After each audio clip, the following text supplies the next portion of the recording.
the new NFL diversity plan. It's a new rule that the NFL just put into place, and it basically requires all teams to interview at least 2 minority head coach candidates when they have a vacancy. Now, to me, this rule doesn't really do much to solve the problem the NFL is focusing on here.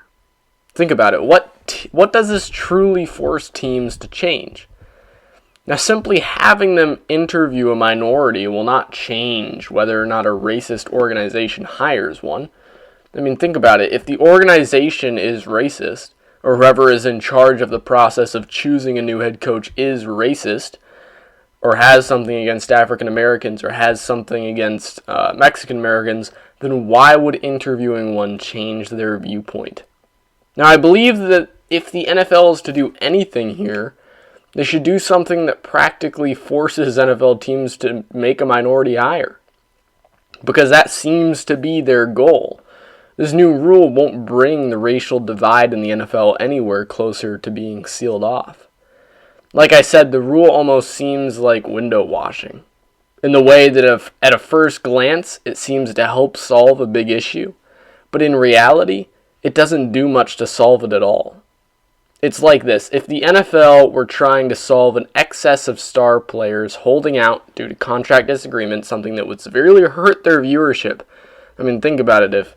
If Dak Prescott, Aaron Rodgers, Patrick Mahomes, players like that were holding out in contracts, the NFL would be genuinely worried, because that takes away a lot of viewers. A lot of viewers come to watch players like that. So, if they were holding out and something like that did threaten the NFL, one in the NFL might come up with the idea of adding some sort of incentive or some sort of rule change or some sort of change within the NFL that would pretty much force these players to play their games. But that's the thing.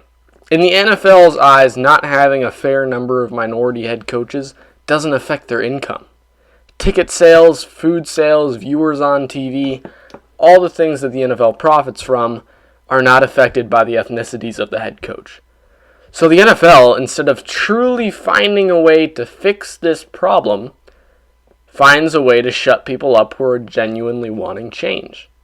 The NFL isn't solving anything here. They're just making themselves look better in the eyes of those who want this change, who want the NFL to be more fair and more diverse. Like I said, it's just window washing. They're just making it so that the people who are genuinely worried have an excuse to say, hey, we did something. But what really are they doing? What really are they changing? What really are they doing to make sure that these teams change the way they hire head coaches? It doesn't seem right. And it doesn't seem useful at all. Now, looking at the minority head coaching hires in recent years, since 2002, an average of 18.7% of all head coaching hires have been minorities. Now, in 2014, roughly 33.7% of the U.S. population were non-white, or of a minority group. So, if you put 2 and 2 together, statistically, 33, and I single out statistically because there's other factors that go into choosing a head coach that, if it were just based on race, 33.7% of all NFL head coaching hires since 2002 should theoretically be minorities. But instead, the number stands at roughly 18.7%. It's about a 16 percentage point difference. Now, that's not a terrible percentage to have. I'd be much more concerned if it was around 10%, even lower than that, which almost seems like a possibility in today's world. But that's not a terrible number to have. Considering there's only 32 NFL head coaches in the league, that's not a terrible number to have. 32 head coaches, there's not really a lot of room for a perfect percentage point there. If there were 100 head coaches, yeah, I'd expect around 30 of them to be minorities, but there's only 32. So that number has a lot of leeway there in terms of what's bad and what's good. Now, something interesting to look at, which I noticed listening to some other people's take on the subject, is the reasoning teams have already to choose minority head coaches today. Something to look at is the cultural bonds that players can form with their coaches, which can be seen in many different ways. A minority player can gain a lot from having a coach of the same ethnicity connect with when it comes to personal issues. Now, is it necessarily racist to want this? No, not at all. Across different cultures, players and even just normal people struggle with different things within their family traditions or their neighborhood, or even just between their friends. And it can definitely always help to have a minority head coach to talk to, or just a minority leader, or someone to talk to that can connect with what it is you are going through, or who can better understand it even if they haven't experienced it. But overall, back to the main point, the NFL is not doing the best that they can do here. And it's clear to see why. I said it once and I'll say it again. In the NFL's eyes, not having a fair number of minority head coaches doesn't affect their income. It doesn't affect them that much at all. Besides people simply asking for the change, but in the end, the majority of NFL fans aren't very fixated on that. They really aren't.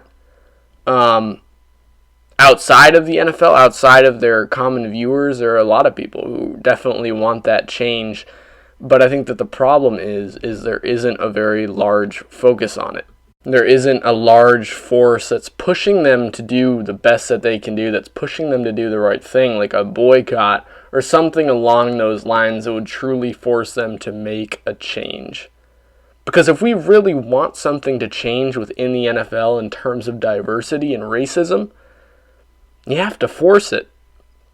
Simply showing the front offices that make these decisions based on race, that hey, we're going to show you this person. Hopefully, it makes you less racist. That doesn't work. It doesn't make much sense at all. Because if they're already racist, how is just showing them someone of minority descent or ethnicity going to change anything? If they didn't bring them in the first place, and they truly aren't interested in them. As, if you're hiring someone for a job, you're truly only interested in hiring the people that you bring in to look at. But if the NFL forces you to bring in more people, or if your business forces you, or your corporation, say corporate forces you to bring in more people, a list of people that they give you to bring in to go ahead and choose from, compared to the people you chose to bring in, you're more likely than not, 9 times out of 10, going to choose from the list of people you brought in. And, it's sad to see that the NFL isn't doing everything that they could do to change this very visible problem in the NFL. Again, by the percentage point, it's not a terrible problem, but it's a visible problem that they can fix. And they're not doing everything that they can to fix it. And I think it's simply a problem of they don't have any pressure forcing them to. They just don't. And without that pressure, the NFL will not change it.